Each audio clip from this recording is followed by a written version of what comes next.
আমি যেমন কালো এবং চিকন মানুষ, আমাকে দেখে মোটা হওয়ার ফজিলত বর্ণনা করবে এমনটা নয়।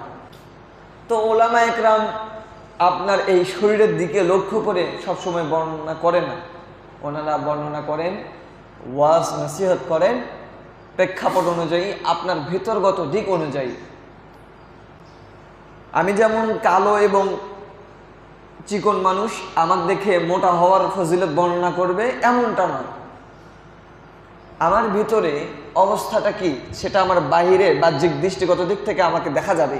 যখন আমি চলাফেরা করব, কথাবার্তা বলবো, উঠা বসা করব, সর্বাধিক অবস্থাতে আমার আচরণ, আমার পরিবেশটা আমার ভেতর থেকে বের হয়ে আসবে। আর এটা বের হওয়ার পরই আপনাকে নসিহত করা তাদের জন্য সহজ হয়ে যায়, এবং এটার উপরই তারা ওয়াজ নসিহত করে থাকে।